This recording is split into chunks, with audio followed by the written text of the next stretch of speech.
participé à cette conférence que l'ESIX organise sous forme d'un projet étudiant. Donc on vous présentera les membres du groupe qui a organisé cette conférence en partenariat avec WIN, partenariat que nous avons signé depuis maintenant 2 ans avec Marie. Donc avec ce partenariat, nous voulons mettre en avant les femmes, les métiers des femmes dans le nucléaire, valoriser le nucléaire auprès de nos étudiantes en particulier, et tous les ans nous allons organiser une action. Donc cette année, les étudiants vont vous présenter cette conférence, comment fonctionne, comment marche une centrale, en essayant de vulgariser le plus possible et rendre le fonctionnement de la centrale nucléaire accessible à tous. Donc je vous remercie tous de participer. Je remercie nos partenaires, le centre d'information de Flamanville, qui a participé à cette conférence, notamment en nous prêtant toute une conférence sur les métiers des femmes qui est exposée à l'extérieur. Je remercie le commandant de l'école atomique d'être venu et le professeur Foss qui participera à la table ronde suite à la conférence. Marie ? Voilà, donc l'originalité, c'est que ce sujet vous est présenté par une équipe de jeunes très motivés. Donc tout à l'heure, il y aura un cocktail, et pendant le cocktail, vous pourrez visiter l'exposition qui est dehors, à l'entrée. Voilà. Bonsoir à tous, merci d'être là. Donc, comme ils l'ont présenté précédemment, donc on est un groupe d'étudiants de l'ESIX et on avait pour projet d'animer et d'organiser cette conférence. Donc, on va vous expliquer comment fonctionne une centrale nucléaire. Vous avez eu un petit carnet à l'entrée de l'amphi. Donc, vous avez dedans un questionnaire qui sera à remplir et à remettre à la sortie. Vous avez également dedans donc, le plan du déroulement de la soirée. Vous avez aussi les participants donc, à la conférence. Et vous avez également une partie pour mettre vos notes et vos questions que vous pourrez poser pendant la table ronde qui se déroulera après la conférence. Donc je vais vous demander à tous de mettre vos téléphones en silencieux ou de les éteindre, s'il vous plaît. Et du coup, je vous souhaite une bonne conférence à tous et bonne soirée. Merci.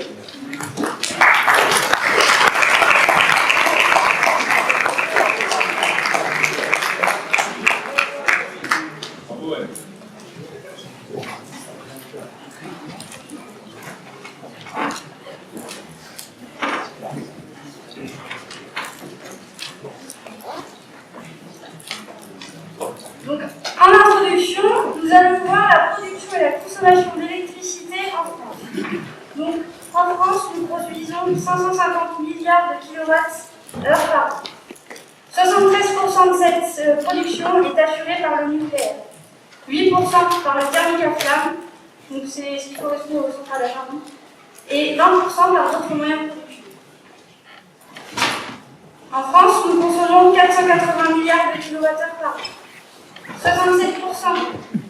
est utilisé pour l'habitat, donc c'est-à-dire nos maisons, notre vie quotidienne, et 25% par l'industrie.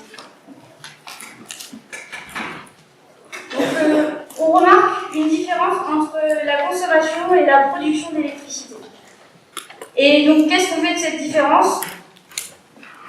Eh bien, on la revend. Et pourquoi on la revend? Parce que l'électricité est une énergie qui n'est pas stockable. C'est-à-dire qu'on ne peut pas la garder dans un coin et la réutiliser quand on en a besoin. On est obligé donc, de produire selon la demande. C'est-à-dire, si on ne produit pas assez d'électricité, il faut qu'on en achète à nos pays voisins. Et si on en produit trop, alors là, on en revend aux pays voisins. Donc on a vu que la production de notre électricité, elle était en majeure partie nucléaire. Et donc, on voit sur la carte la répartition des sites de production d'électricité par le moyen nucléaire en France. Donc, il y a 19 sites et on y compte 58 réacteurs. Donc, on a en France 4 générations de réacteurs. Donc, des réacteurs qui sont différents. Leur principale différence, c'est la capacité de production et leur âge.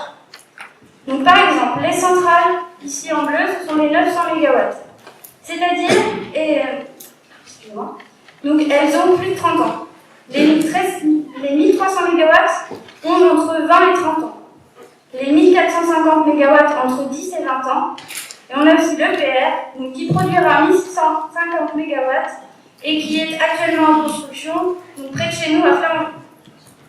Donc pour avoir un ordre d'idée, donc une centrale 900 MW, ça produit de l'électricité suffisante pour alimenter 500 000 foyers. Donc ensuite, il y a quelque chose d'assez marquant sur cette carte, c'est que toutes les centrales sont situées près de fleuves ou de mers. Alors pourquoi ça? C'est parce que les centrales ont besoin d'être près de grandes réserves d'eau. On verra ça un peu plus tard pourquoi. Donc notre présentation, elle s'articulera autour de 5 parties. Donc en première partie, donc, on verra que pour créer de l'énergie, il faut un carburant, donc comme la voiture. Pour qu'elle roule, il faut mettre de l'essence. Donc ça, c'est la partie donc, de la mine au réacteur. On verra quel est le combustible d'une centrale nucléaire.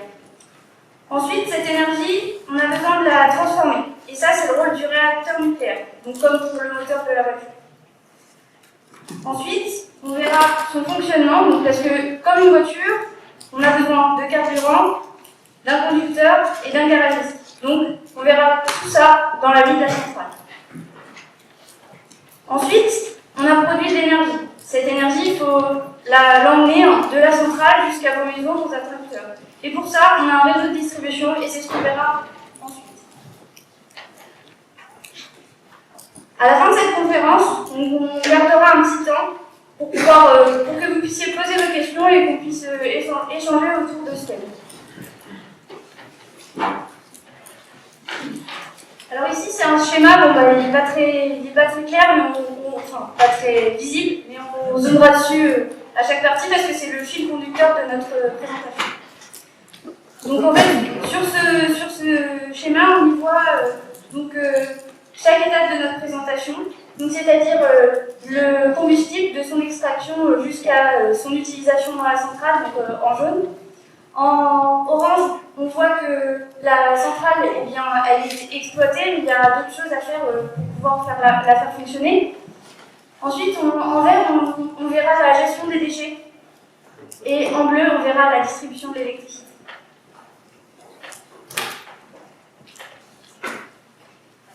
Donc voilà, la première partie de la mine au réacteur. C'est-à-dire qu'on a un combustible qu'on extrait de mine et on doit lui faire subir plusieurs transformations pour pouvoir l'exploiter dans la centrale, c'est ce qu'on verra dans cette partie. Donc aussi dans cette présentation, on a souhaité connaître les idées reçues qu'il y avait sur le milieu du nucléaire. Donc pour ça, on a interrogé des gens et voilà leur réponse. On a posé la question, quel est le combustible d'un réacteur nucléaire? Quel est le combustible d'un réacteur nucléaire? C'est l'uranium. De l'eau.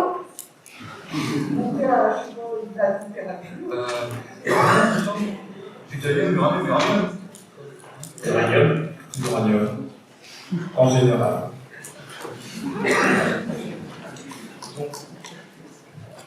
Donc la plupart ont eu raison, c'est de l'uranium. Donc on va parler en quelques chiffres avant de parler de la transformation de l'uranium. Donc tout d'abord, l'uranium, il y en a 5 500 000 tonnes sur Terre. Donc la grande majorité, à 31% en Australie, 12% au Kazakhstan, 9% au Canada et en Russie. Donc au niveau de la consommation, ces dernières années, la consommation était de 60 000 tonnes par an. Et les prévisions pour les alentours de 2035, c'est 120 000 tonnes. Mais dans ces 120 000 tonnes, il y aura certainement de l'uranium recyclé des anciennes centrales. Donc, l'extraction du minerai. Le minerai dont on va parler, c'est un mélange de cailloux et d'uranium. Là, sur ce dessin, on peut voir une mine à ciel ouvert. Donc, au début, comme toutes les mines, on va enlever la terre qui nous gêne et la stocker sur le site. On va arriver au minerai. Donc, le minerai avec la composition de roches d'uranium. On va l'extraire et l'envoyer dans un bâtiment. Dans ce bâtiment, il va être transformé. On va voir ça juste après. Parce qu'il y a un deuxième type de mine, les mines enterrées. Donc ce type de mine permet d'éviter d'enlever toute la terre au-dessus, donc très efficace si on veut extraire du minerai assez profond. Donc on creuse, on va directement au minerai qui nous intéresse et on l'extrait. Donc là c'est le même principe, le minerai va être transformé dans les bâtiments sur le site. Donc, une petite particularité du nucléaire, c'est qu'en fait tous les sites d'extraction avec centrale doivent retrouver leur état naturel à la fin de leur exploitation. Donc ils sont recomblés pour les mines. Et du coup après, des contrôles sont effectués régulièrement pour être sûr qu'il a été dépollué, par exemple d'hydrocarbures pour les engins et autre sorte de pollution. Donc là, on va voir ce qui se passe dans les bâtiments pour transformer le minerai. Donc on récupère ce minerai, on va le broyer en gravier, on va encore le broyer plus finement en poudre. Donc avec cette poudre, on va y ajouter de l'acide, de l'eau et du solvant. Donc une fois bien mélangé, et la réaction faite, on va les mettre dans des bassins. Dans ces bassins, on va pouvoir récupérer les différentes couches. Donc, les plus lourdes vont tomber, les plus légères vont monter. Donc on va récupérer l'acide, le solvant et la roche dissoute par l'acide. Et donc en dessous, on va récupérer ce qui nous intéresse. Donc c'est le yellow cake. Ce nom est tiré par sa couleur, puisque c'est jaune. On va le sécher, et du coup après on aura une poudre transportable, sèche, qu'on va pouvoir emmener sur le site pour la convertir et l'enrichir. Donc, comme on a dit, on récupère ce yellow cake, on y ajoute du fluor, et ça va faire une réaction, ça va faire du gaz, avec une grande majorité d'uranium. Donc là, on va essayer d'expliquer un petit peu l'uranium. Donc dedans, l'uranium en général, il y en a deux types, du 238 et du 235. Ce qui va nous intéresser pour les centrales, c'est le 235. À l'état naturel, il est à 0,7%, et tout le reste, c'est du 238. Donc pour ça, il va falloir augmenter la quantité.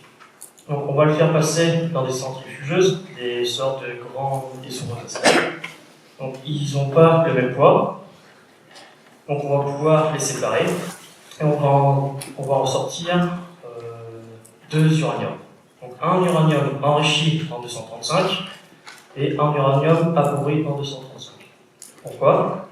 Parce que l'uranium qu'on a besoin, il doit aller jusqu'à 100%. Donc avec cette étape, il augmente à 100%, sauf que ça, il faut bien le prendre quelque part. Donc on l'a pris ici. Donc il va descendre, et il va descendre à un seuil où on ne pourra pas utiliser cet uranium, donc il faudra aller le stocker. Donc on va récupérer cet uranium, enrichi en 235 jusqu'à 100%. On va passer à l'étape suivante. Donc on le récupère sous forme gazeuse. On y encore de la vapeur d'eau. Ça va faire une réaction qui va nous donner une sorte de poudre, un peu comme le café humide. On va le sécher encore. Et là, on a une poudre bien sèche qu'on va pouvoir mettre en forme. Donc elle va passer dans une presse qui va nous donner des pastilles. Des petites pastilles qui tiennent dans la main. Donc 1 cm de diamètre et 1 cm de hauteur. Pour donner un exemple, une pastille, au niveau énergétique, ça équivaut à 1 tonne de charbon.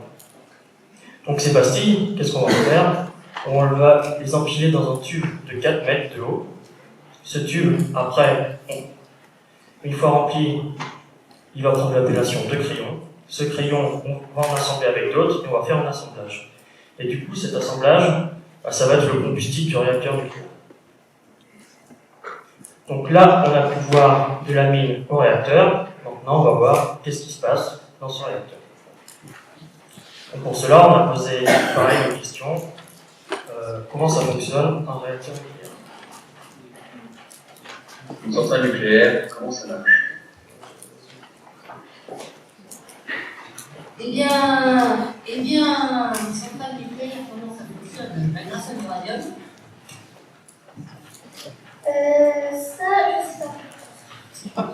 Alors, de base, je pense que c'est un on a un combustible, on bombarde le neutron, ça chauffe, ça fait de la vapeur qui fait tourner une turbine qui fait l'électricité. Avec de l'uranium, enrichi forcément, ça fait faire de la vapeur d'eau, qui va faire tourner des turbines et à produire de l'électricité. Alors, on a des combustibles et on fait, je sais pas si c'est chauffé ou, mais il faut qu'on fasse quelque chose avec le combustible pour qu'il donne de l'électricité. Comme là, ça en fait les déchets qui viennent un peu du monde entier, mais dire comment ça fonctionne,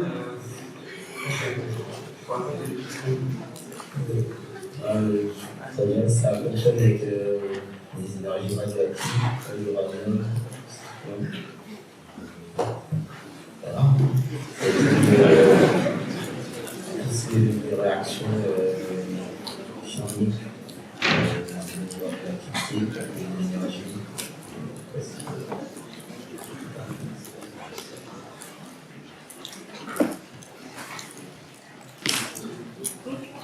Avant de s'intéresser à comment fonctionne la centrale, déjà on va voir ce que c'est qu'une centrale. Alors une centrale, c'est une installation industrielle qui produit de l'électricité. Donc ici on peut voir la centrale de Nogent-sur-Seine. Et comment cette électricité elle est produite? Eh bien, on part d'une réaction nucléaire qui produit de la chaleur.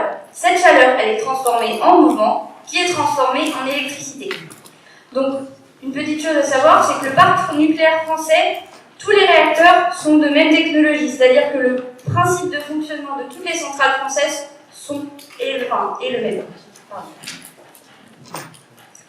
Donc, le but d'un réacteur nucléaire, c'est de produire de l'électricité. Donc, c'est de convertir l'énergie contenue dans l'uranium pour le combustible qu'on a vu précédemment, pour en faire de l'électricité. Donc c'est comme le moteur de votre voiture, on met de l'essence dedans et on roule. Donc le réacteur de la centrale nucléaire est composé de 3 parties indépendantes, sachant que seule cette partie-ci est réellement une partie nucléaire. Les 2 autres sont utilisés sur d'autres moyens de production d'électricité, tels que les centrales à charbon.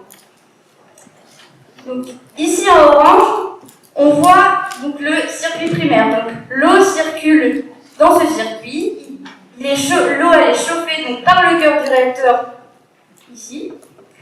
Donc elle est chauffée à 320 degrés et elle est mise sous pression pour éviter qu'elle ne se transforme en vapeur. Donc la cuve du réacteur, elle ressemble à ça. Elle fait 13 mètres de haut et 5,5 mètres de diamètre. Donc vous voyez en bas de l'image des travailleurs pour vous rendre compte un peu de la taille que ça représente. Donc, ensuite on a un second circuit, un circuit bleu appelé le circuit secondaire. Donc il y a un échange entre ce circuit bleu et ce circuit orange, un échange de chaleur. Le circuit orange chauffe l'eau du circuit bleu et l'eau du circuit bleu se transforme en vapeur. Et donc où est-ce que cet échange de chaleur se produit? Eh bien dans le générateur de vapeur. Donc, le générateur de vapeur, son fonctionnement, on peut faire le parallèle avec une bouilloire par exemple. Avec la résistance de la bouilloire, c'est notre circuit orange, et l'eau à chauffer, c'est notre circuit bleu. Ensuite, cette vapeur qui sort du générateur de vapeur, ici, elle entraîne une turbine, un alternateur, et puis elle produit de l'électricité qu'on envoie sur le réseau. On voit ça ici. Donc cette turbine, on peut l'assimiler à une dynamo de vélo. Donc je rappelle, une dynamo de vélo, on pédale, la roue tourne, la dynamo produit de l'électricité qui allume une lumière. Donc ici, la personne qui pédale, c'est notre circuit orange. La roue du vélo, c'est notre circuit bleu. La turbine, c'est la dynamo du vélo et la lumière, c'est la lumière de chez vous, votre électricité. Donc voilà à quoi ressemble une turbine de centrale nucléaire. Donc c'est quelque chose d'assez gros, on peut le voir parce qu'il y a des travailleurs sur la photo juste à côté, donc c'est quand même quelque chose d'assez conséquent. Ensuite, ce second circuit, pour que l'eau puisse continuer à circuler dans le circuit, Donc, ici, il faut qu'elle soit refroidie pour qu'elle se retransforme en eau liquide et non plus en vapeur. Et donc ce refroidissement, eh bien, on en parlera un petit peu plus tard dans la présentation.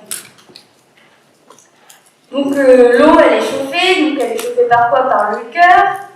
Dans le cœur, il y a quoi? Il y a le combustible, et le combustible, on sait qu'il est composé d'uranium, on l'a vu avant. Donc, on a vu aussi que l'uranium, il était composé de deux choses, donc l'uranium 238 et l'uranium 235.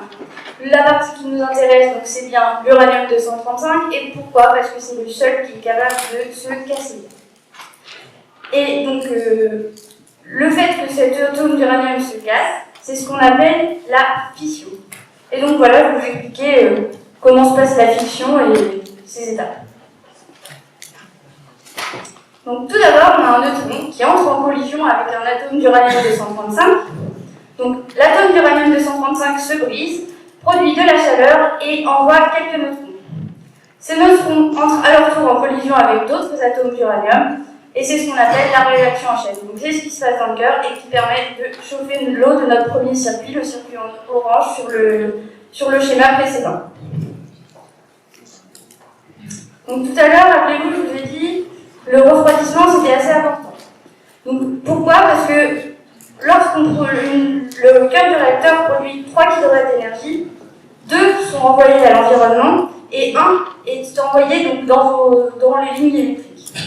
Donc en fait c'est juste un principe physique, c'est la physique qui fait ça, on en produit 3 mais on en récupère qu'un. Donc ensuite, la centrale, on rappelle toujours, elle chauffe l'eau, elle se transforme en vapeur qui entraîne une turbine et un alternateur et ça produit l'électricité. Et donc on a déjà dit, pour continuer son cycle, il faut que l'eau redevienne liquide.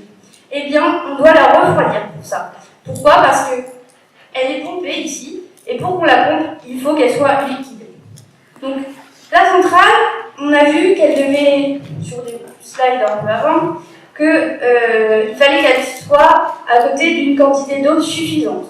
Donc si elle est à côté d'une réserve d'eau assez conséquente, de l'eau est pompée, donc environ 60 mètres cubes par seconde, sachant qu'une famille de 4 personnes en consomme 150 mètres cubes par an, c'est quand même quelque chose d'assez conséquent, et on en rejette 60 mètres cubes aussi. Donc cette eau, donc ce circuit d'eau, ici, ça permet donc de refroidir la vapeur qu'on avait en sortie de notre turbine et de la faire redevenir liquide pour qu'elle puisse continuer son cycle. Ensuite, si notre quantité d'eau elle est insuffisante, donc on a ces grosses cheminées qu'on voit souvent. Et en fait, ce n'est pas des cheminées, c'est des tours aéro-réfrigérantes. Et donc ces tours aéro-réfrigérantes, elles permettent de couper moins d'eau. Et comment ça marche? Eh bien, on a de l'eau qui circule dans la tour. Donc en circulant dans la tour, elle est refroidie par l'air. Et donc, cette eau refroidie par l'air peut continuer son circuit et refroidir notre vapeur. Donc on voit souvent un gros panache de fumée blanc au-dessus de ces tours aéro-réfrigérantes. En fait, c'est principalement de la vapeur d'eau. Donc maintenant, on a vu qu'est-ce qu'on était dans le cœur du réacteur, comment le cœur du réacteur fonctionnait. Maintenant, on va voir qu'est-ce qu'il y a autour du cœur du réacteur, donc qu'est-ce qui compose la centrale et qu'est-ce qu'on y fait pour produire de l'électricité. Donc d'abord, on va voir que une centrale, il faut la concevoir. Ensuite, il faut la construire. Après, on l'exploite. Et enfin, quand elle arrive en fin de vie, on est obligé de la démonter.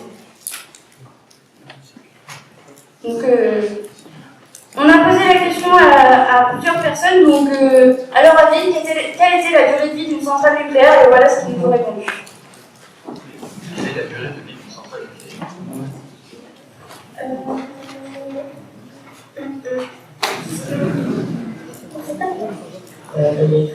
Genre aux alentours de 100 ans peut-être.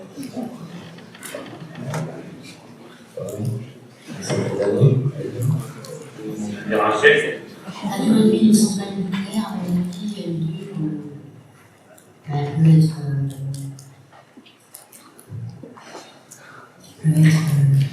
à vie.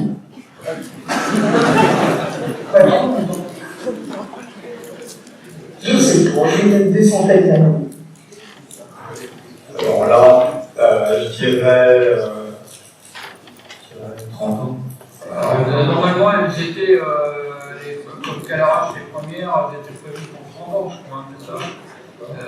Il me semble, je ne sais pas de certitude. Il me semblait que c'était aux alentours, non, c'est pas ça. 25. Et puis avec le temps, ça s'est rallongé parce que les gens formés. Alors c'est ça. La durée de vie des centrales nucléaires, au début, c'était prévu pour 25-30 ans. Mais avec l'augmentation, l'amélioration des niveaux de technologie, on a décidé de passer à 40. Alors, c'est une particularité française, c'est pas pareil ailleurs. Par exemple, aux États-Unis, la durée de vie d'une centrale nucléaire, c'est de 60 ans. Mais avant d'avoir une centrale nucléaire, déjà, il faut la concevoir, il faut la dessiner.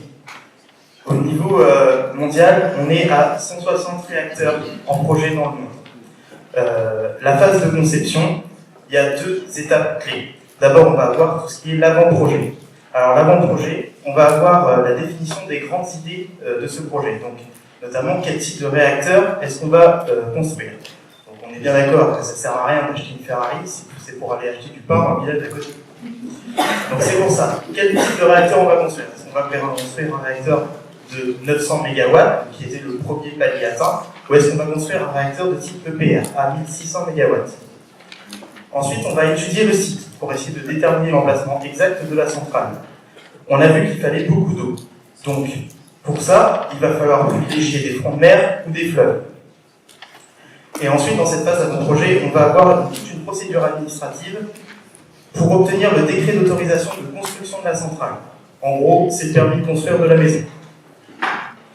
Ensuite, on va avoir, dans cette phase de conception, les études de réalisation. Ces études, elles vont durer jusqu'à la réalisation des plans de conception, mais elles vont aussi se prolonger pendant toute la durée de construction de la centrale.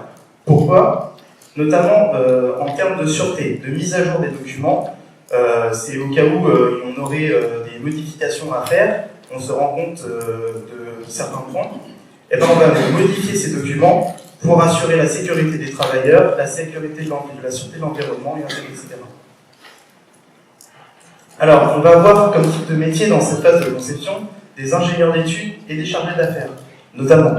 Alors, les ingénieurs d'études, bien sûr, parce qu'on va avoir énormément de conception technique, mais des chargés d'affaires et beaucoup de travaux de professions administratives, parce que c'est un projet, donc on va avoir beaucoup de documents à rendre, notamment comme un planning, la gestion du budget, gestion du personnel, etc. Donc on a dessiné notre centrale, on l'a conçue, pas de problème, maintenant il faut la construire. La construction d'une centrale nucléaire, d'après le retour d'expérience, d'après les centrales qu'on a pu construire précédemment, on sait que c'est une phase qui dure entre 10 ans, notamment de la durée de construction de l'EPR, mais l'EPR, démarrage de la construction, c'était fin 2007. Son début d'exploitation est prévu fin 2018, donc ça fait une durée de 11 ans. Donc en fait, on est pile dans la durée moyenne des précédents réacteurs. Au niveau des métiers, on va avoir beaucoup de métiers comme des maçons, des grutiers, des soudeurs, des électriciens. Donc c'est énormément de métiers de bâtiment et beaucoup de génie civil dans cette phase. Donc vous pouvez voir ici une photo de la construction de l'EPR qui était en cours. Et il faut, pourquoi beaucoup de génie civil? Parce que sur l'EPR, on a 460 000 mètres cubes de béton qui ont été coulés. Ce qui représente à peu près la somme de béton qui a été coulée pour Flamanville 1 et 2. Donc on a notre centrale dessinée, construite. Maintenant, il faut l'exploiter. Donc cette phase d'exploitation se passe notamment par la conduite.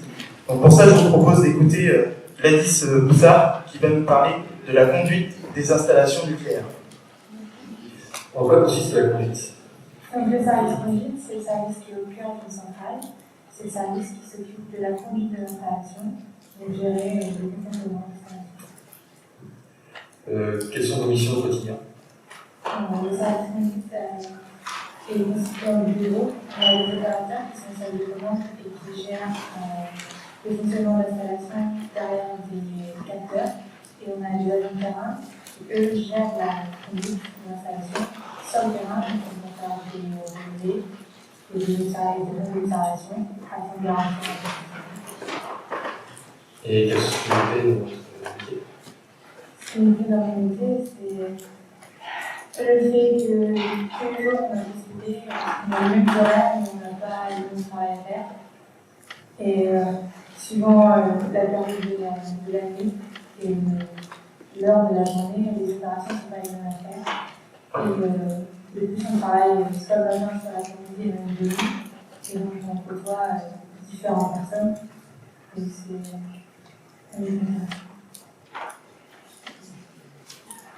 Donc voilà, on a eu la conception, la construction, la conduite.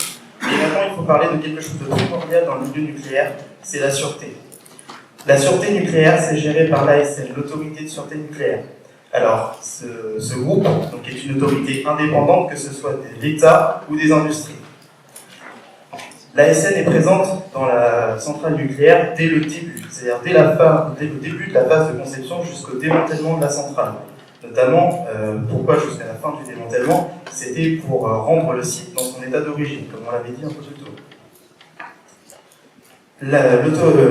L'autorité sur nucléaire, on les appelle les gendarmes du nucléaire aussi. Ils font à peu près 450 contrôles par an. Ça peut être des contrôles qui sont prévus ou inopinés, c'est-à-dire qu'ils viennent un matin, ils vous disent on fait un contrôle, et puis vous ne pouvez pas y échapper, ils font ce qu'ils veulent. Alors la sûreté nucléaire, c'est quoi? D'après la loi, c'est l'ensemble des moyens techniques et des modes d'organisation qui ont été mis en place afin d'éviter les accidents et d'en limiter les effets.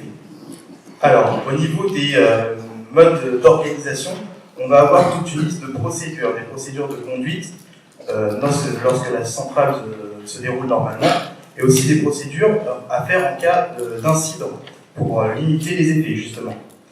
Et au niveau des moyens techniques, on va avoir plusieurs systèmes de sécurité qui vont être répétés. C'est ce qu'on appelle la redondance.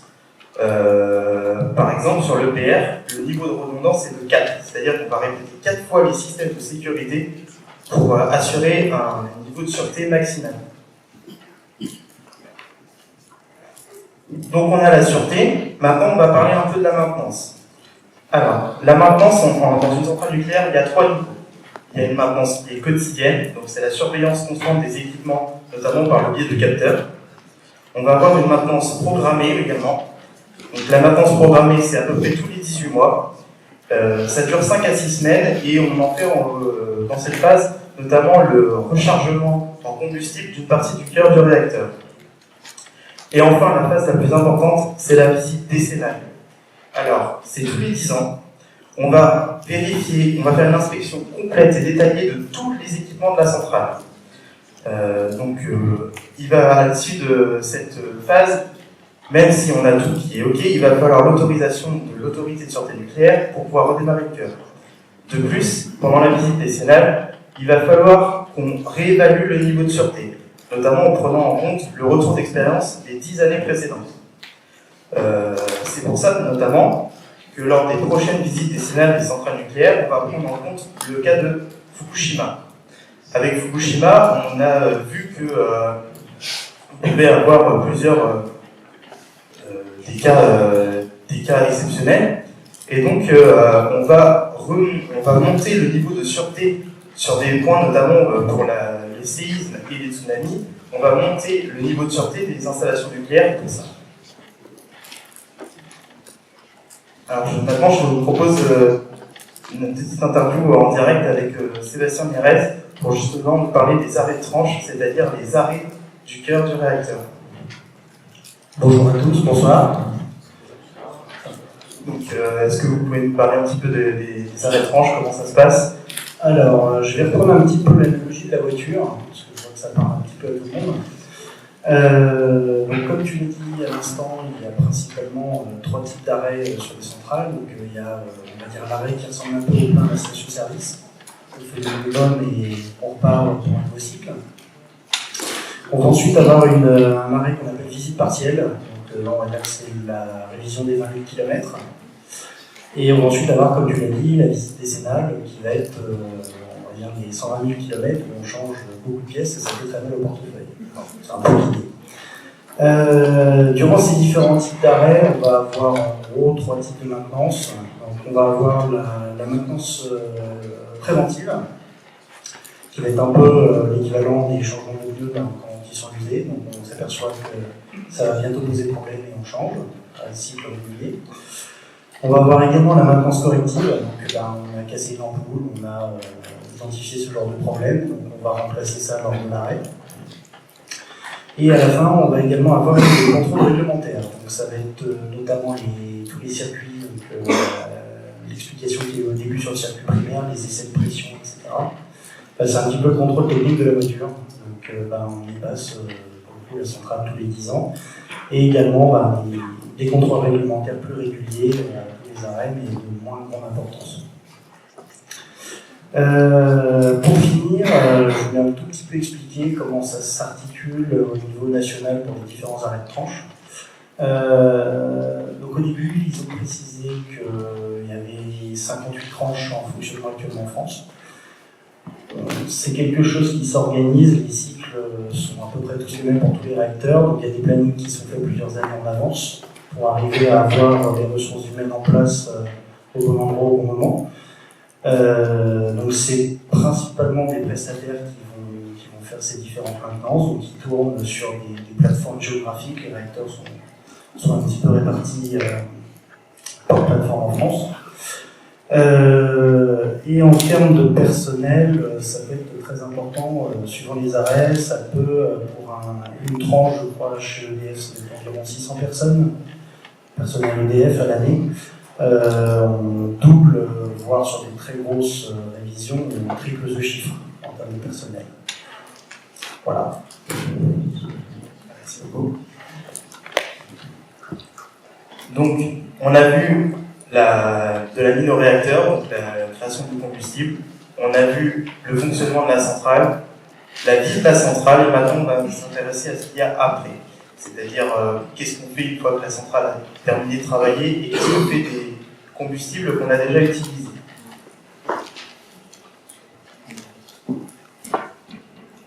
Donc on a posé la question du coup sous forme de micro-trottoir pour connaître un petit peu l'avis des gens sur les déchets nucléaires, et voici leur réponse.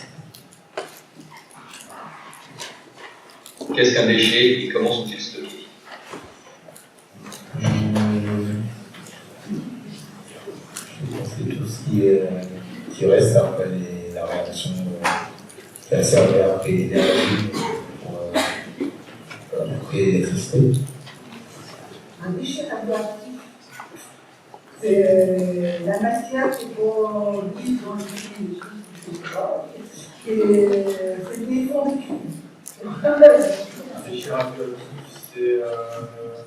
c'est une bois une fois qu'il est usé, il ne peut plus produire de l'énergie. Du coup, ça fait un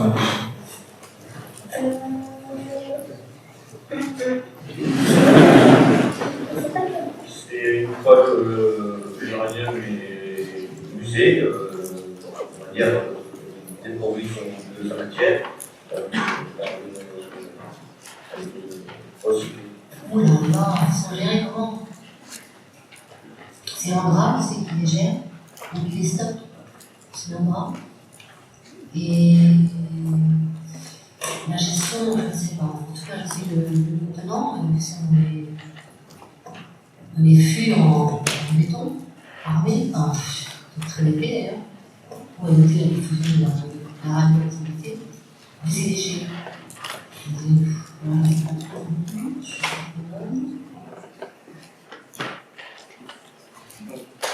Comme on vient de le voir, une centrale nucléaire, c'est un peu comme une voiture. Elle a besoin de carburant pour fonctionner.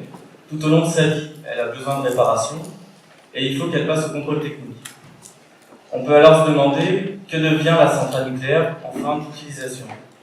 Tout d'abord, je vous propose de s'intéresser à ce que deviennent les déchets. En 2010, en France, on a produit 1 320 000 m3 de déchets nucléaires. Il faut savoir que dans ces déchets nucléaires, seulement 10% sont réellement radioactifs. Les 90% restants sont considérés comme nucléaires car ils sortent d'une centrale, mais sont très peu radioactifs. Ça correspond par exemple aux tenues d'intervention, celles que vous avez pu voir à l'entrée de l'amphi, ou aux outils par exemple. Si on reporte cette quantité sur la population, ça correspond à 2 kg par an par habitant, ce qui peut sembler grand, mais on verra que pas tant que ça. En France, un habitant moyen produit 390 kg par an de déchets ménagers. Donc on voit bien que 2 kg par rapport à 390, c'est faible. Ensuite, on peut se demander d'où viennent ces déchets. D'après l'Agence nationale pour la gestion des déchets radioactifs, EDF est le plus gros producteur, à hauteur de 59%, dont on rappelle que seulement 10% sont réellement radioactifs. Ensuite, on retrouve les laboratoires de recherche, comme le CEVA par exemple. On retrouve les activités militaires, l'industrie non nucléaire, ou même le médical. Ensuite, que fait-on de ces déchets? Tout comme vos déchets ménagers, je suppose que vous les recyclez, vous faites le tri du moins. Vous avez la poubelle jaune pour le papier et le carton, ou même le plastique. Vous avez la poubelle marron pour tout ce qui n'est pas recyclable. Vous avez la poubelle pour le verre. Et tout le reste va à la déchetterie. Dans une centrale nucléaire, c'est pareil. À la différence que c'est Areva qui a la charge de récolter les déchets, de les trier, de les conditionner et de les recycler. Une fois conditionnés, les déchets sont envoyés à l'ANDRA, qui en a la charge de gestion pour le long terme. Donc comme je viens de le dire, on peut recycler des assemblages. C'est Areva qui le fait à La Hague, par exemple. On peut recycler 96% d'un assemblage de combustible usé. On voit ici. Le recyclage permet d'économiser 25% des ressources naturelles en uranium et permet également de réduire de 5 fois le volume de déchets. Sur un assemblage comme celui-ci, on peut récupérer 1% de plutonium et 95% d'uranium. Ce plutonium et cet uranium de retraitement sont donc utilisés pour fabriquer de nouveaux combustibles qui vont à nouveau produire de l'électricité et seront encore recyclés. Malheureusement, il reste des déchets qu'on ne peut pas recycler. On appelle ça les déchets ultimes. Ils sont de 4%. On va voir un peu plus tard comment on les conditionne. Mais avant d'être recyclés, les assemblages ont besoin de refroidir dans des piscines. L'assemblage va rester entre 1 an et 18 mois sur les sites de centrales nucléaires et passeront ensuite 8 ans pour refroidir sur le site d'Areva. Donc pour les 4% restants, on les récupère, on nettoie les embouts, on retire presque toute la radioactivité. Tout comme vos poubelles marron de déchets non recyclables, on les conditionne et on les compacte. De cette façon, on obtient des galettes d'environ 43 cm de diamètre et 15 cm de hauteur. On les stocke ensuite dans des conteneurs, on peut en mettre 8. On voit qu'on gagne beaucoup de place. Et on obtient donc les conteneurs fermés. Ces conteneurs sont ensuite envoyés à l'ANDRA qui va s'occuper de l'enfouissement. Quant au reste des déchets ultimes, on va les mélanger avec du verre. On va les faire passer dans un four pour obtenir un mélange homogène en fusion. Et on va les verser dans les conteneurs. Ce procédé de vitrification permet d'enfermer la radioactivité à l'intérieur.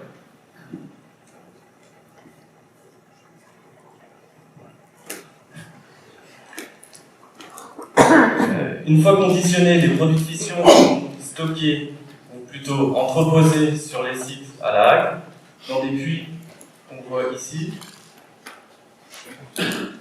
Sur le site de La Hague, par exemple, il y a 1280 puits qui peuvent accueillir au total 12 420 conteneurs.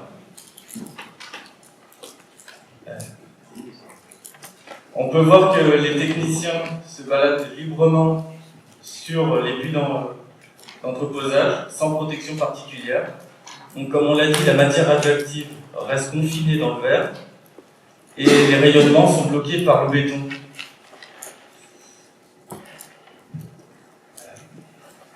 Donc, on a vu la vie de la centrale nucléaire. Enfin, on va terminer plutôt la vie de la centrale nucléaire par ce qu'on en fait à la fin de son utilisation. Donc, on va la déconstruire. Ça s'appelle le démantèlement. On peut voir sur la carte que le démantèlement ne concerne pas uniquement les centrales, mais aussi les laboratoires de recherche ou les sites de retraitement du combustible, comme la Hague. Actuellement, sur la Hague, il y a la déconstruction de l'UP2 400. C'est l'une de leurs plus vieilles usines de production.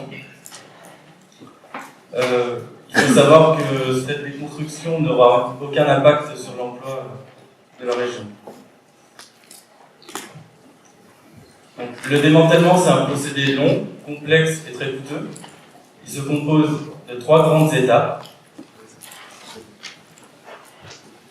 Lors de la première étape, toute la matière radioactive sont sorties.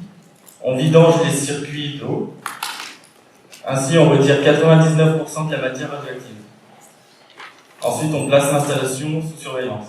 Lors de la deuxième étape, on va commencer à démonter les équipements et à tout nettoyer. L'installation est ensuite placée sous surveillance. Puis vient la troisième étape. On va casser l'enceinte de confinement du réacteur.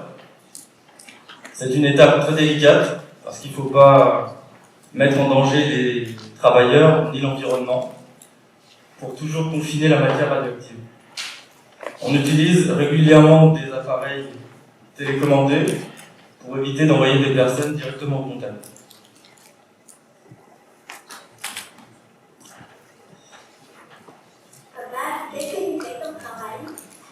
Je travaille dans le démantèlement des installations nucléaires en France et à l'international. Alors, le démantèlement, c'est un peu comme de la déconstruction.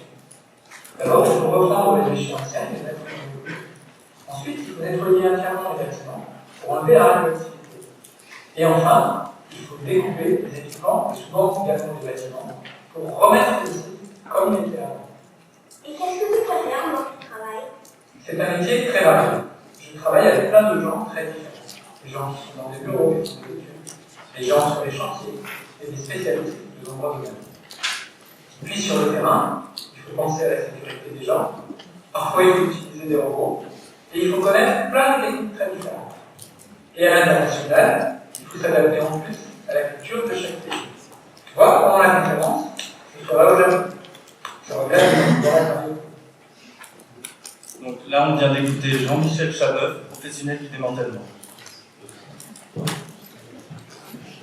Donc, on a vu le cycle de vie de la centrale nucléaire et du combustible. Mais on peut se demander, finalement, à quoi ça sert une centrale nucléaire? Ça sert à produire l'énergie électrique. On a posé la question à des personnes pour savoir ce qu'elles pensaient du transport de cette énergie, pour savoir comment ça se fait en appuyant sur un interrupteur, l'ampoule s'allume. Donc, dans cette partie, on vous expliquera le transport, mais tout d'abord, écoutons leurs réponses. Que devient l'électricité contre la centrale Michou? Avec une boîte de contact. Alors, ça passe par un transformateur. Donc, il y a d'abord un gros transformateur dans la ville qui va transformer, je pense, je sais pas, une centaine de milliers de volts en X milliers de volts. Et après, dans chaque quartier, il y a un transformateur qui va transformer, je sais pas, des milliers de volts en 200 volts. C'est pas comme des câbles à hauteur. Des pylônes. Des pylônes. centrale de Pylône. Et elle est conduite par ce système-là. Elle est utilisée par Elle passe par les bouteilles électriques. Elle est passée dans les stockée dans le grand centrale, puis après elle passe dans les filles. Donc nous avons vu pour l'instant comment fonctionne la centrale, avec quoi fonctionne la centrale et ce qui est nécessaire de réaliser sur la centrale pour assurer sa sécurité. Lors de cette vidéo, on a vu pas mal de personnes parler de poteaux électriques, de câbles, et là maintenant nous allons voir plus précisément ce qui en est. Donc la première partie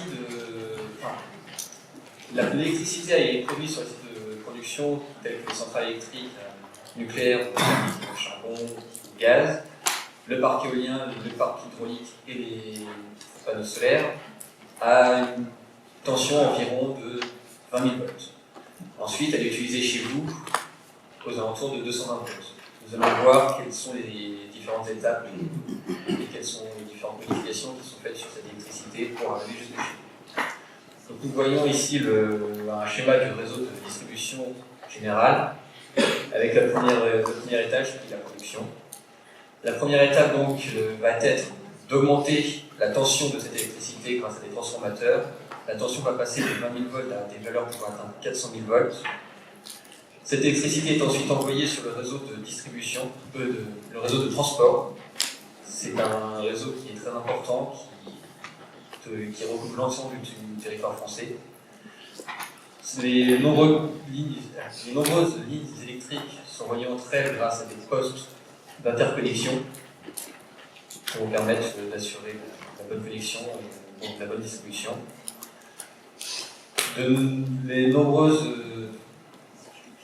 L'électricité et les lignes vont devoir être surveillées très étroitement et c'est très important cette étape afin de toujours égaliser la production et la consommation afin d'éviter tout phénomène afin de protéger les installations et d'éviter tout phénomène de coupure générale d'électricité, des blackouts, tel qu'il y a eu en Italie en 2003. L'Italie entière était coupée de courant. Donc le réseau de transport est relié aux différents pays tels que l'Angleterre, la Belgique, l'Allemagne, le Luxembourg, la Suisse, l'Italie et l'Espagne. Ces connexions permettent d'assurer une distribution d'électricité même en cas de panne et aussi permettent de répondre aux besoins de ce pays. Et généralement, la France est surproductrice d'électricité, donc on vend l'électricité aux autres pays. Le souci avec ces connexions, c'est que ça rajoute beaucoup de contraintes et beaucoup de surveillance. La deuxième étape, donc, ça va être d'envoyer cette électricité du réseau de transport au réseau de distribution. Et ça va être fait en diminuant la tension de cette électricité grâce de nouveau aux transformateurs. L'électricité va passer de 400 000 volts à des valeurs avoisinant 10 000 volts, ce qui reste toujours très important. Ce réseau, le réseau de distribution, va alimenter les grandes villes, les grands sites industriels, et la longueur importante de lignes nécessite une surveillance visuelle qui va être réalisée avec des hélicoptères ou des drones, et les drones vont faciliter grandement la surveillance de ces lignes. Le dernier étage, il va falloir encore réduire l'électricité afin de pouvoir l'utiliser chez soi ou dans les entreprises. L'électricité va passer de 10 000 volts à 220 volts pour les particuliers ou 400 volts pour les entreprises. Au bout des lignes se trouvent les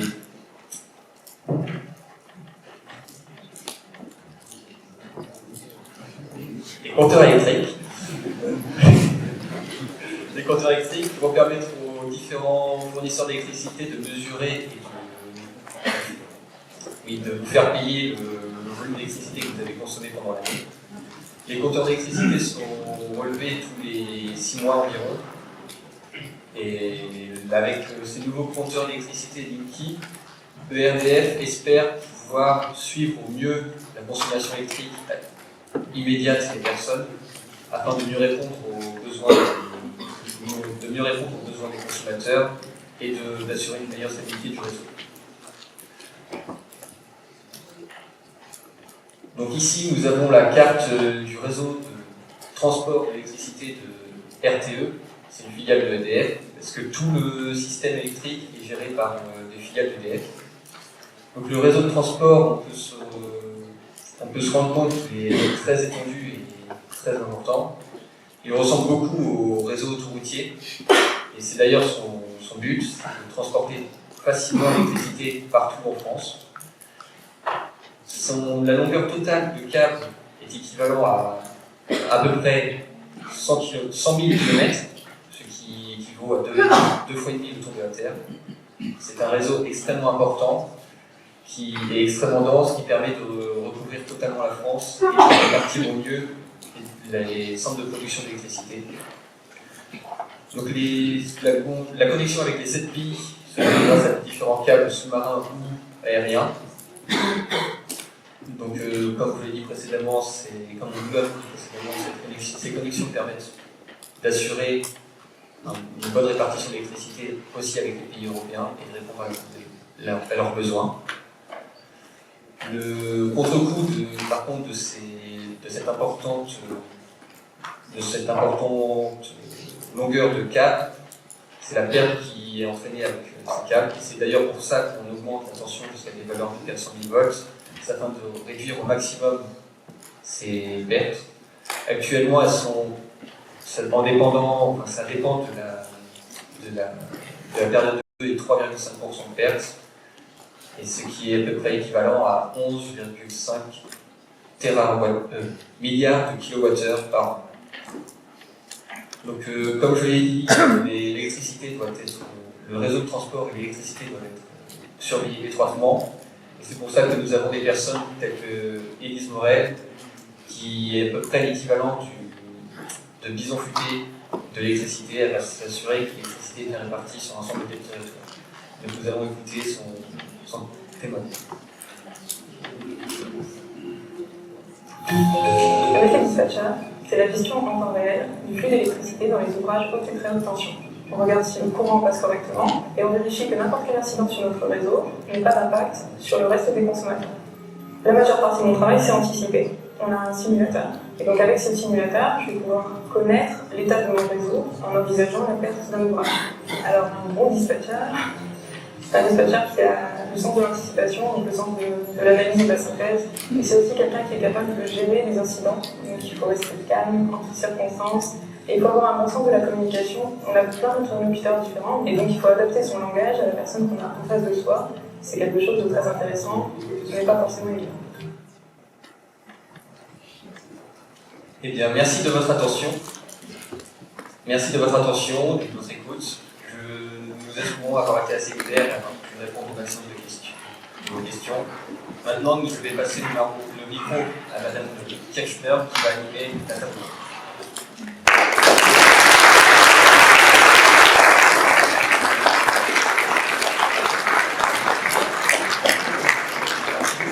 Voilà, donc on fait une très belle présentation et beaucoup de travail. Merci au CIP qui les a soutenus dans cet effort. Et merci à Victoria Paysan de Wind Normandie qui a travaillé avec le groupe. Et cette idée de conférence venait d'elle. Voilà, donc on va commencer peut-être d'abord par les plus jeunes. Est-ce que certains veulent poser des questions? Moi aussi, quand même, je voudrais dire, j'étais très très impressionné par cette conférence. Il ne faut pas oublier quand même que ce sont des jeunes, hein, ils sont en train de faire le ce n'est pas des spécialistes de la communication. Ils sont en train ils sont en cours, ils apprennent. Bon, il y a peut-être une filière nucléaire, peut-être enfin, ils sont en train d'apprendre tout. Et j'ai quand même été la façon dont c'était présenté. Vous avez vu le changement de relais se fait à travers en fait, ce micro-trottoir qui fait qu'il n'y a pas de rupture, rien. Enfin, en termes de communication, c'était très bon. Et je voulais les féliciter. Alors c'est vrai qu'il y a des questions, c'est quand même à eux à répondre en premier. Si jamais nous, on a des choses à ajouter, on les ajoutera. Voilà. Donc est-ce qu'il y a d'abord des jeunes, disons en dessous de 18 ans, qui ont des questions à poser? Je n'en vois pas tous dans la salle. Non.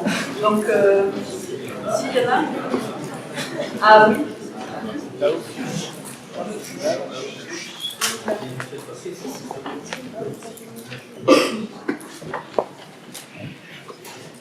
Bonjour, je voudrais savoir par rapport aux rejets thermiques qu'il y a dans les rivières ou dans les mers comme ça, je voulais savoir si ça avait un réel impact sur l'environnement.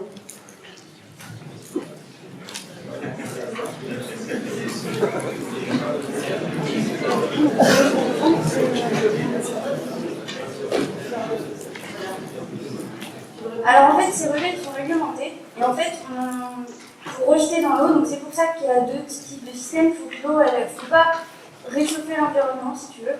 Et du coup, l'eau, on n'a pas le droit de la rejeter à plus de 5 degrés par rapport à la température de l'eau dans laquelle on l'a captée. Et en fait, c'est pour ça que si la quantité d'eau elle n'est pas suffisante pour la pomper et la pomper en grande quantité, si tu veux, on mettrait de l'eau, une grosse quantité d'eau un peu trop chaude et on va chauffer l'environnement. Donc on la fait passer dans les tours aéro-réfrigérantes pour éviter du coup de réchauffer l'environnement. Peut-être que les personnes qui... Non, c'est bien, non, effectivement. Donc, ce que vous voyez tout à l'heure, les fameux 60 mètres cubes par seconde, en fait, c'est ça. C'est-à-dire qu'on pourrait faire que 10 fois moins ou 5 fois moins. En revanche, finalement, l'eau qu'on rejetterait à ce moment-là serait à une température beaucoup plus élevée. Et donc, moi j'ai toujours regretté, puisque je viens là depuis 50 ans, quand j'ai fait Flamanville, il dit chouette, ça va réchauffer les eaux, et puis du coup, on va pouvoir se baigner et avoir de l'eau plus chaude. Et j'étais très très déçu, entre guillemets, de voir qu'on avait 0,5 degrés, plus, il y a quasiment rien, vu que quand même la température de l'eau ici, bon, il faut y aller pour se baigner, même l'été. Donc, mais justement, c'est pour qu'il y ait moins de... Alors, ça réchauffe quand même un petit peu. Il faut dire que là où l'impact est le plus grand, c'est quand même sur les rivières, parce que bon, la masse d'eau est pas la même que dans la mer, mais en général, les pêcheurs sont très contents. Donc, mais on limite malgré tout. Et d'ailleurs, parfois, on est obligé d'arrêter même ces centrales qui sont sur les fleuves, parce que justement, quand il fait trop chaud l'été, il ne faut pas évidemment que la température augmente de trop.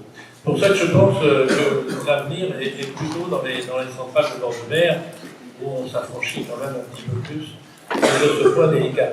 On est désolé, pour ceux qui connaissent, c'est le principe de Carnot, c'est la faute à Carnot, comme on dit, parce que voilà, bon, c'est comme ça, on rejette, on est obligé entre une source chaude et une source froide, c'est comme ça. C'est la physique, on ne peut pas faire autrement. Une autre question ?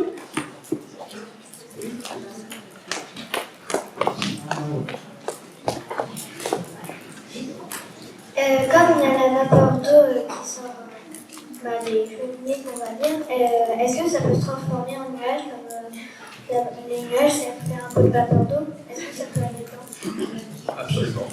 Absolument. C'est un moyen de voir d'ailleurs si le réacteur tourne, il suffit de regarder là où il y a des grandes cheminées comme ça. S'il y a un panache au-dessus de la cheminée, c'est que le réacteur est en train de fonctionner. S'il n'y en a pas, c'est qu'il est arrêté. Et encore une fois, c'est de la vapeur d'eau qui se transforme en nuage. Ils n'ont pas de radioactive, bien sûr. J'ai entendu parler tout à l'heure dans le micro-trottoir d'énergie radioactive. J'aimerais savoir ce que c'est que l'énergie radioactive. Et juste pour continuer, en Russie, ils ont eu un gros débat parce qu'ils font les réacteurs à vapeur sèche, c'est-à-dire qu'on ne voit rien qui sort de la cheminée. Et ils se disputent là-bas très fort. Il y a ceux qui sont pour avoir de la vapeur d'eau, donc un nuage au-dessus de la centrale, et ceux qui ne veulent pas et qui sont pour la vapeur sèche. Et donc c'est très, voilà, une discussion en Russie.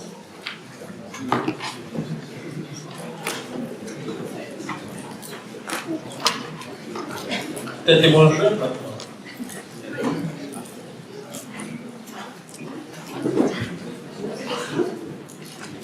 Le problème, c'est qu'on a annoncé un cocktail après, alors du coup...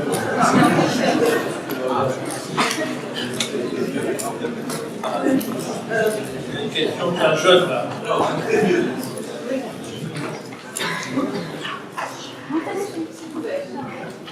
Bonsoir. Tu peux parler sur le cours. Donc j'ai une question, c'est par rapport à l'EPR de Flamanville. On a parlé du recyclage de l'uranium une fois qu'il a été utilisé. Et maintenant, il y a un autre procédé qui consiste à utiliser de l'uranium qui a déjà été utilisé pour remélanger, pour le réutiliser. Et le PR, ce que je voulais savoir, c'est est-ce que c'est un début justement pour utiliser ce procédé? Est-ce que ça va engendrer aussi d'autres recherches après pour passer à du nucléaire plus propre? Alors, la réponse en fait, elle est oui et non. Il faut savoir qu'aujourd'hui, on réutilise évidemment, parce que c'est quand même l'un des buts de l'ISOLA, puisqu'on récupère de l'uranium et du plutonium, que ce sont tous les deux des combustibles, donc on refait du combustible avec. Et si vous voulez savoir simplement un chiffre, aujourd'hui on fait comme ça 17% d'économie de combustible. C'est quand même pas mal, 17%. Et c'est ce combustible qu'on appelle le combustible MOX. Alors j'ai dit oui et non. Oui, c'est parce que effectivement, dans le PR, on va pouvoir utiliser ce combustible MOX, c'est un mélange d'uranium et de plutonium, donc c'est un mélange d'oxyde en fait, d'uranium et de plutonium. Et le non, c'est qu'il y a déjà beaucoup de réacteurs en France qui utilisent ce combustible. C'est pour ça qu'on fait déjà aujourd'hui une économie de 17%, parce que le PR est démarré en 2018. Si tout va bien, je pense que là, on a des délais qui sont raisonnables. On parlait des délais tout à l'heure de l'EPR, c'est un problème de communication, à mon avis, c'est une erreur qu'a fait EDF, je sais pas qu'il y a des gens de EDF ici, parce qu'il y en a moins quelques-uns, mais ils ont été dire le premier comme ça, qu'ils allaient le faire en 4 ans et demi. C'était une absurdité. C'était évident qu'ils n'allaient pas construire ce réacteur en 4 ans et demi. Le premier du dernier palier qu'on a parlé tout à l'heure en 1450 MW, on a mis 13 ans. Jamais on mettait jamais la presse a dit oh là là, on met 13 ans, c'est terrible, c'est la catastrophe. Non, c'était des délais qui étaient tout à fait raisonnables. Là, on a parlé de retard pour le faire, au départ, je ne sais pas pourquoi. Et le DF reconnaît, d'ailleurs, même aujourd'hui, c'était une erreur. On va le faire en 4 ans et demi. C'est bien, 4 ans et demi, c'est pas possible. Donc, on va le faire effectivement en 11 ans, c'est un délai qui est tout à fait normal. Et toute cette idée de retard vient en fait de cette première communication qui a été faite à l'époque. Juste compléter, en fait, le PR va probablement démarrer avec un cœur, comme on a vu au départ, et un cœur classique, et dans un deuxième temps, on pourra intégrer des combustibles recyclés. Mais au démarrage, on va démarrer avec un cœur neuf pour monter en puissance, etc. Ça répond à votre question? On démarre toujours avec un cœur neuf. Hein. Après, ça suffit. Ah, il y avait le jeune Jean-Paul. Oui, merci pour le jeune. Je suis patriarche de la salle. J'étais très impressionné par l'annonce concernant les teneurs de minerais qu'on utilise, de 31% en Australie, 12% au Canada, etc. Or, on a fermé toutes les mines en France, pour des raisons certainement économiques. J'aurais voulu savoir quelle est la valeur moyenne des mines que nous avons fermées en minerais. Parce que souvent on dit qu'on peut réactiver les mines françaises. Par rapport à ces chiffres, j'aurais voulu savoir ce que représente la teneur moyenne des minerais français dans les mines que nous avons fermées. Non pas parce qu'elles sont éteintes, mais parce que c'était pas rentable. Merci. Vous allez me répondre? Non, il ne veut pas. Alors, en fait, le mot rentable ne veut rien dire en soi, ça dépend du coût évidemment de l'uranium. C'est-à-dire que si ce coût est bas, eh bien, les mines qui sont plus riches ne sont pas rentables. Si un jour on a besoin d'uranium, le Canada va redevenir rentable. Alors, la teneur, en fait, la teneur moyenne en France, c'est du 20 pour 1000. C'est-à-dire que dans une tonne de granit, il y a 1 kilo d'uranium. Voilà. Alors, il y a des mines très très riches, par exemple au Canada, extrêmement riches, mais ce qui posera d'autres problèmes, parce que pour les exploiter, on va envoyer des robots, etc. Parce que beaucoup d'entre vous savent quand même que dans l'uranium qu'on exploite, il y a un gaz radioactif qui s'appelle le radon, et au moment où on va rechercher l'uranium, ce radon, évidemment, il s'échappe, et si on a une teneur très très forte en uranium, on va avoir beaucoup de radon. Donc ça pose d'autres problèmes, et c'est vrai qu'il vaut mieux que ce soit plutôt riche. Donc, au Gabon ou au Congo, c'était entre 4 et 10 fois plus riche, par exemple, qu'en France, etc. Quoi. Mais chez nous, voilà, l'idée, c'est 1 kilo par tonne d'uranium. Mais à nos jours, ça peut redevenir rentable. Hein. Donc, on a toujours ça sous le coude, si je dirais, pas tout sous le coude. Oui, moi c'est une question d'étudiant, excusez-moi professeur. Oui, d'abord je les félicite André et Rosac pour leur présentation. J'ai deux questions. La première, c'est... J'ai eu un frisson là, quand vous nous avez montré des pastilles en uranium là, au tout début de la création du combustible dans les mains. Bon, j'ai un petit frisson maintenant. Vous allez nous expliquer pourquoi, il n'y a pas besoin d'avoir de frisson. Puis la deuxième et plus importante, c'est vous avez parlé beaucoup de sûreté, de l'autorité de sûreté, etc. Mais vous avez parlé de sûreté, mais vous n'avez pas du tout parlé des principes de sûreté. Vous n'avez pas du tout parlé du confinement. Nous, le public, ce qu'on a envie de savoir, c'est que la centrale, elle est bien confinée, quels que soient les incidents qui pourraient arriver. Voilà. Voilà, j'ai tenté une réponse. Au niveau du confinement, il y a 3 niveaux de confinement dans une centrale. Il y a donc le confinement primaire avec le cœur, l'enceinte. Ensuite, il y a l'enceinte et il y en a un troisième. Ah oui, non. Le premier niveau de confinement, c'est bien les gaines de combustible. Ensuite, ce sera le cœur du réacteur. Et enfin, l'enceinte de confinement, la dernière, c'est le bâtiment. Voilà, donc il y a 3 niveaux de confinement au niveau des réacteurs. Pour ce qui est des pastilles qu'on peut tenir dans les mains, oui, on peut les tenir dans les mains.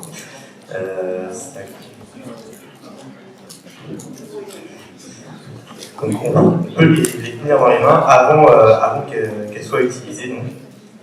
Et parce qu'elles n'ont pas été activées.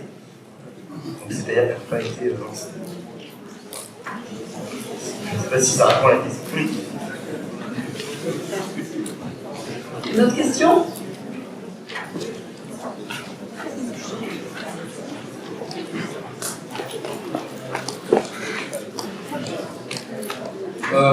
Moi j'ai une question par rapport aux énergies renouvelables.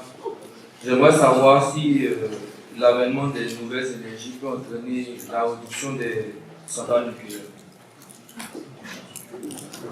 Ça, c'est une bonne question. Et en fait, quand on regarde les besoins énergétiques de la planète dans l'avenir, vous avez des calculs. Moi, j'ai fait un livre là-dessus. Je ne vais pas faire de pub pour que vous achetiez mon livre, mais il s'appelle Peut-on sortir du nucléaire? Donc, je vous remercie, ça me permet d'en parler. Et en fait, l'exercice, j'ai fait ça avec un journaliste, et l'exercice auquel on s'est livré était un exercice qui n'était ni écologique ni économique, qui était de dire, eh bien, regardons les besoins de la planète en 2050 et développons toutes les sources d'énergie possibles. On met des éoliennes partout, on peut mettre des éoliennes, on voit tout ce qu'on peut de planète pour trouver des barrages, on fait du photovoltaïque jusqu'à épuiser toutes les terres rares qu'il faut qu'on mette dedans, etc. On fait de la biomasse et tout. Et bien, au bout du compte, il manque ça dans le scénario le plus faible qui est celui du XXe siècle. C'est même pas de faire mieux que ce qu'on a fait au XXe siècle, c'est faire pareil. Il manque ça, et ça, c'est 5000 réacteurs nucléaires d'ici 2050. Donc, la réponse est, premièrement, les 5000 réacteurs, on les construira pas, parce qu'on n'a pas les moyens d'en construire 5000 en 40 ans, enfin, même 35 ans maintenant. Et donc, deuxièmement, la planète va manquer d'énergie. Si la planète manque d'énergie, elle ne s'affranchira d'aucune source d'énergie. C'est impossible. Et à partir de là, le bon combat, justement, c'est ce que disait André Rosac tout à l'heure, c'est avoir une sûreté sur tous ces réacteurs dans le monde. Le bon combat, il est là. Hein. Et on voit aujourd'hui, il n'y a jamais eu autant de réacteurs nucléaires en construction qu'aujourd'hui. Vous avez vu les chiffres tout à l'heure. Hein, bon.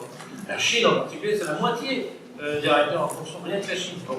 Donc après, il faut s'assurer qu'effectivement, il y a une sûreté nucléaire qui est derrière, une sûreté aussi grande que celle qu'on a chez nous. Bon. Parce que, on le sait, on le voit bien, le nuage ne s'arrête pas à la frontière. C'est ça, en fait, ça a été un faux procès, comme vous savez, puisqu'on n'a jamais dit ça en France. Hein, la personne qu'on a accusé, la personne n'a jamais dit ça en réalité. C'est un truc de journaliste et c'est monté. Maintenant, tout le monde parle du nuage qui passe aux frontières. Mais jamais on a dit que c'était le contraire. On a montré qu'il était passé. Et Et on a montré ce qui était passé. Et donc voilà, c'est un problème qui peut être un problème mondial. Donc c'est pas parce qu'on construit une centrale dans un pays que ça n'intéresse pas la planète entière. Donc c'est ça en fait. Hein. Alors, développons effectivement le renouvelable, oui, pourquoi pas, oui, bien sûr, bien sûr. Bon, le coût est pas net, pas facile. Moi je dis toujours que le problème du renouvelable, quand vous regardez l'éolien et le photovoltaïque, c'est que de temps en temps il n'y a pas de vent, et puis comme disait un élève dans sa copie, il y a des jours où il fait nuit. Bon, et je trouvais que l'image était bonne, quoi, hein. Donc effectivement il y a des jours où il fait nuit, et donc voilà, le photovoltaïque. Bon, donc le bon combat pour développer ces énergies renouvelables, et il faut les développer, puisqu'il faut développer toutes les sortes d'énergie. Tant pis, il ne fallait pas me poser la question, je suis parti. C'est de savoir stocker l'énergie à grande quantité. Voilà. Parce qu'à partir de là, effectivement, quand les éoliennes tournent, même si vous n'avez pas besoin d'électricité, eh bien vous pouvez stocker l'énergie. S'il y a beaucoup de soleil, pareil, etc. Donc, et puis le photovoltaïque, il faut le mettre là où il y a du soleil, je suis désolé, hein, mais la loi, hein, on fait ça entre les tropiques, hein, c'est clair. Bon, pas la peine de le mettre ailleurs. C'est pas autre chose qu'on fait aujourd'hui. Les hydroliennes, ça fait pareil, ça fait partie des énergies renouvelables, oui, bien sûr. Bon, ça ne sera pas simple, hein, il y aura la maintenance, etc. Quand vous voyez, bon, ça donnera du travail à Cherbourg, mais quand vous voyez que la maintenance, il faudra aller ressortir les hydroliennes, les ramener à Cherbourg, les nettoyer, puis après les remettre, bon, c'est pas évident, hein, faut faire des kilowattheures, c'est pas rentable, hein, je pense. Mais voilà, il faut tout développer, c'est clair. Mais ça ne franchira pas, ça triche, ça ne franchira d'aucune source d'énergie, donc ça ne franchira pas de nucléaire. Je voulais compléter votre question en disant que l'énergie, ça introduit des rapports géopolitiques. C'est-à-dire que tous les peuples ont droit à l'énergie. Si on ne développe pas toutes les énergies, certains n'en auront pas et sont capables de faire des guerres pour avoir de l'énergie. Donc, si on veut que la planète reste pacifique, il faut avoir en parallèle toutes les énergies. Et c'est ce qu'on appelle le bouquet énergétique. C'est-à-dire qu'on met à l'endroit, à un endroit l'énergie qui lui correspond le mieux. Donc peut-être dans le désert du photovoltaïque, etc. Il faut adapter la source d'énergie à l'endroit où elle est le moins chère et la plus adaptée. Donc la réponse, elle est multiple. Mais on ne s'affranchira pas du nucléaire parce que le nucléaire, ça peut être une base et les autres énergies étant complémentaires.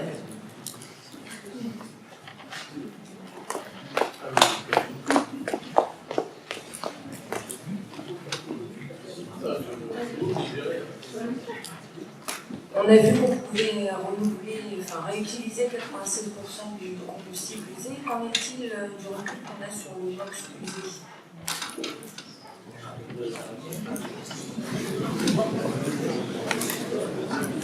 C'est difficile d'avoir du recul sur quelque chose que... Alors, je sais qu'on a fait des essais de retraitement de box, mais on n'en est pas à une échelle industrielle aujourd'hui.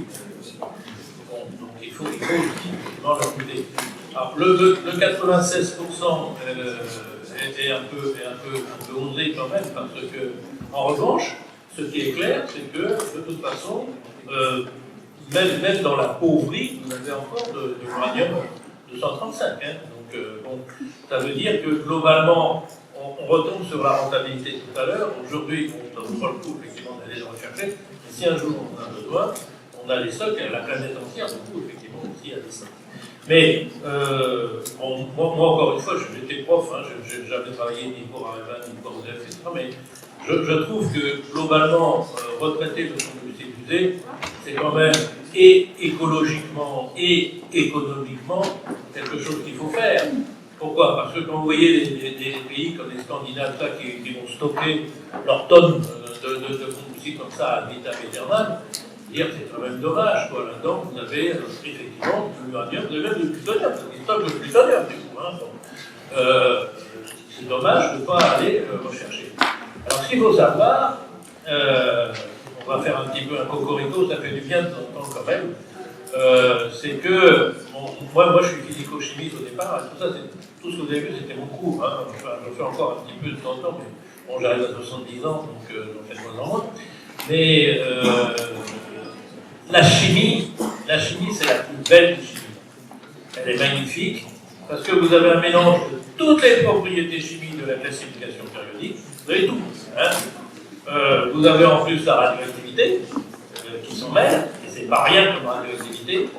Et là-dedans, vous devez aller rechercher dans cette espèce de soupe uniquement l'uranium et le plutonium avec des qualités qui ne sont non pas la qualité chimique, qui sera encore relativement facile à faire, mais ce qu'on appelle qualité radiochimique, c'est-à-dire ne pas trouver de traces de rayonnement d'autres éléments. C'est une pureté absolument extraordinaire. Et bien ça, il n'y a pas beaucoup de monde qui ont réussi, et les Français l'ont réussi. Voilà pourquoi je vous dis marche, mais les autres pays qui ont voulu en faire, ne parlons pas des Russes, mais même les Anglais, les Japonais, les Américains, tous ceux qui ont tenté, ben, ils ont eu des difficultés. Bon, pourquoi nous on a réussi? Ben, peut-être, je ne peux pas dire parce qu'on est meilleur que les autres quand même, mais enfin bon, nous on a réussi et les autres ils ont raté. Donc, mais voilà, quoi, c'est vrai que ça se comprend sur les deux plans, quoi. Économiquement, ça a un coût le retraitement, c'est sûr, mais d'un autre côté, vous récupérez le combustible, et puis écologiquement, on n'a que 35 kilos à stocker au lieu de 1000 kilos, c'est quand même pas plus bas que ça. Et encore, pour les 35 kilos, à mon avis, on pourrait encore aller rechercher peut-être des choses. Mais on verra ça plus tard, c'est notre histoire, on fera d'ici une ou deux générations peut-être. Enfin, déjà, c'est déjà pas mal, 35 kilos, c'est pas mal. Bonsoir messieurs, dames. Moi, tout à l'heure, le jeune homme là, qui parlait disait au niveau de la matière, c'est-à-dire, je pense que c'est le circuit tertiaire. Le circuit tertiaire, il y a une partie qui passe en vapeur et une partie, elle va retourner à l'océan ou la rivière. À ma connaissance, elle n'est pas aussi, elle n'est pas tout à fait, elle est un peu radioactive. C'est pas moi qui le dis. Je ne suis pas rien, je ne suis pas adhérent. C'est le premier cas. Deuxième chose, je vais retourner dans le négatif, excusez-moi. Donc, j'ai vu un reportage il y a quelques années sur Areva, exploitation de Areva, je ne peux pas vous dire laquelle, exploitation des minerais au Niger, à ciel ouvert. Et au bout de quelques années, ils ont découvert que les vergers qui étaient tout autour étaient totalement irradiés. Les gens qui devaient, les nomades qui circulaient dans la région, ils étaient obligés d'aller chercher des puits d'eau, d'eau. Ils étaient obligés d'aller chercher beaucoup plus loin. Et les tuyaux, c'est pas forcément Areva, il y a aussi une compagnie chinoise. Quand les tuyaux qu'ils utilisaient, c'était en général de l'aluminium qui était jeté comme ça tout autour. Et ces tuyaux-là, ils étaient récupérés par la population. Et la population, pas tout le monde, il y a quelques-uns qui les ont récupérés, ils ont fait avec des casseroles, et elles étaient rentrées de toutes les maisons à peu près un rayon de 80 km. Donc pour le peu d'uranium qu'ils ont été chercher là-bas, c'est important, mais ils ont fait des dégâts sur un rayon au moins de 80 km. Je parle de rayon. Première chose. Deuxième chose, tout à l'heure, j'avais vu le jeune homme qui disait 2 kg par habitant, etc., de déchets nucléaires, c'est rien par rapport à 320 kg de déchets alimentaires. Je crois qu'on ne peut pas oser comparer les deux. Je ne pense pas. Il ne faut pas. Et je m'arrête là. Il y a d'autres questions, mais je laisse la parole aux autres. Alors moi je ne vais pas répondre pour Areva, je ne vais pas répondre sur ce film d'ailleurs que j'ai pas vu. Ce que je peux dire c'est que l'eau qui sort là, l'eau que l'on met à refroidir, etc., est une eau qui n'est pas radioactive. Ça c'est clair. Alors vous avez en revanche effectivement dans les installations, comme les installations d'Areva où vous travaillez, vous faites de la chimie, vous faites de la transformation, etc., forcément vous avez des rejets. Ces rejets-là, ils sont contrôlés. On a mis des barres, si vous voulez, de rejets, et on est toujours très très largement en dessous. Moi, je fais partie des commissions, qu'on appelle les commissions locales d'information, qui sont des commissions de contrôle, etc., complètement indépendantes, et donc on est là, on a les chiffres, etc., on vérifie, on a même les moyens de faire nous-mêmes nos propres contrôles, etc., et on ne se prive pas de le faire. Donc, bien sûr, là vous avez quelques rejets radioactifs, mais pas du tout dans les empales, dans l'eau qu'on renvoie dans la rivière ou qu'on renvoie dans la mer. Ça c'est clair. En revanche, là vous avez une transformation, oui, vous avez des rejets. Ça fait très très peu en réalité en termes de masse, parce qu'il y a une limite aussi à tout. Bon. Donc ça, c'est le premier élément de réponse. Donc sur l'usine, sur le reportage dans le Niger, je ne peux pas dire parce que je ne l'ai pas vu et je n'ai jamais vu non plus de chiffres là-dessus. Enfin, vous parlez de choses que je découvre, c'est peut-être vrai, hein. Enfin, on arrive à qui sont... Ah oui, alors ce qu'ils ont dit quand même, qui est fort juste, c'est que dès qu'un matériel ou autre est rentré et ressort, même s'il n'a pas pris de radioactivité, il est considéré comme un déchet radioactif. Vous pouvez trouver ça absurde, personnellement je trouve ça pas mal absurde, mais c'est comme ça. Bon. Donc ça veut dire que déjà, les 2 kilos qu'ils mettaient, c'était par rapport aux 1320, etc. Bon. C'est-à-dire qu'en fait, ça ne fait que 200 grammes qui ont effectivement de la radioactivité. Sur ces 200 grammes, quand vous regardez les 60%, ça n'en fait plus que 120 grammes. Bon. Mais vous me direz, c'est quand même 120 grammes. Ok, d'accord. Et ces 120 grammes-là, on est d'accord, on ne peut pas les comparer à ce qu'on met dans notre poubelle. Le reste peut-être, mais ces 120 grammes-là, non. Et ces 120 grammes-là, ils sont gérés par l'ANDRA. Alors à partir de là, ils sont triés, si vous voulez, en fonction de leur activité, ce qu'on appelle l'activité spécifique, c'est-à-dire l'activité par unité de masse, hein, par kilogramme par exemple, donc en plusieurs catégories. Et la catégorie la plus forte, celle qui correspond à ce qu'il disait, c'est-à-dire ces déchets ultimes de l'âge, que l'on met dans des verres, etc., eh bien, ceux-là ont évidemment une attention particulière. C'est cela on est en train de chercher des sites de stockage. On vous a entendu parler du projet CIGEO. Ceux-là sont intéressés par ça. Quand vous voyez le mal qu'on donne pour ça, ça n'a rien à voir effectivement avec les poubelles qu'on met à la rue, mais c'est pas traité non plus de la même façon. Mais sur le coup du Niger, juste pour revenir sur les déchets, vous avez des déchets de haute activité, moyenne activité et faible activité. Donc on ne parle pas du tout de la même chose, hein. C'était en complément. Voilà. Est-ce qu'il y a une dernière question? Parce qu'on a déjà débordé de 10 minutes. Oui. C'est parce qu'après, vous voyez, il y a le cocktail et l'exposition qui est également intéressant. J'ai entendu parler de nouveaux types de réacteurs qui sont les réacteurs à fusion. Donc les réacteurs de maintenant sont des réacteurs à fission. Et apparemment, l'avenir, ce serait les réacteurs à fusion. Qu'est-ce que vous en pensez de la fusion? Alors, la fusion, c'est un autre type, effectivement, le problème, c'est que là, on joue sur faire fusionner les noyaux. Et faire fusionner les noyaux, il faut des milliards de degrés. Bon. Donc là, déjà, il faut pouvoir avoir la température à milliards de degrés. Deuxièmement, vous savez, il n'y a aucun matériau qui dépasse quelques milliers de degrés, donc il faut confiner ça avec des champs magnétiques. Alors, je ne dis pas que ce n'est pas l'avenir, mais c'est quand même bon, c'est compliqué. Parce que je crois qu'il y a déjà une centrale européenne qui est en cours de construction, une centrale de test. Non. Et alors, en termes de radioactivité, juste 2 secondes, hein, on va voir un coup. En termes de radioactivité, on dit la fusion, c'est pas de la fission, donc il n'y a pas de produit de fusion. Il n'y a pas de produit de fission, mais il y a quand même des produits d'activation parce que vous avez des neutrons de 14 mètres. Alors on est là en conférence grand public, donc je ne veux pas dire, mais j'avais fait une de mes chroniques que j'envoie dans mon réseau là-dessus, et j'ai un de mes amis qui m'a dit, dis donc, j'y comprends rien avec des neutrons de 14 mètres. Je lui ai dit, écoute, c'est facile. Tu prends ta cocotte minute, tu es dans ta cuisine, tu as ta cocotte minute, c'est ton réacteur nucléaire.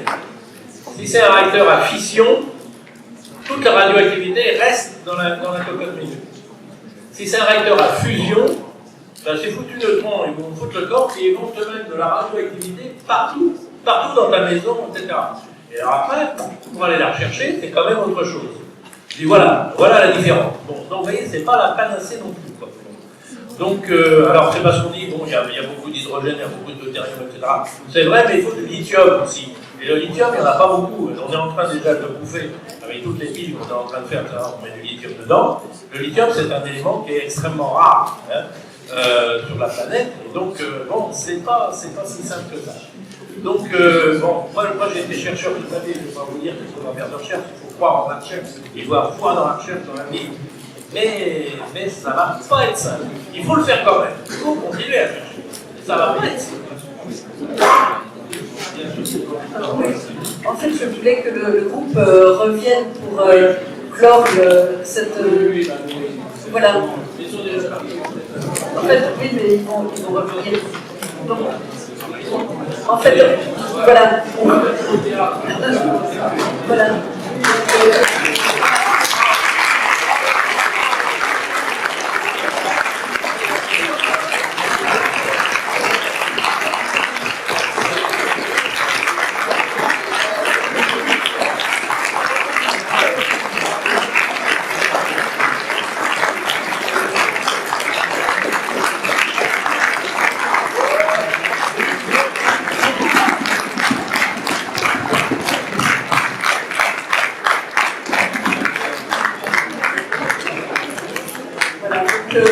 Merci à tous, merci à David qui a soutenu ce projet, merci beaucoup à EDF Flamanville avec le CIP, avec Laurence Guillard et qui a accompagné le groupe.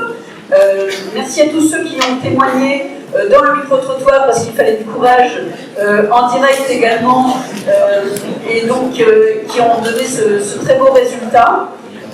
Merci à Laurent Danger. Donc cette conférence est filmée. Il y aura un DVD comme on fait d'habitude qui pourra être disponible après. Et donc merci à tous et puis on se retrouve pour boire un verre autour du cocktail. Merci.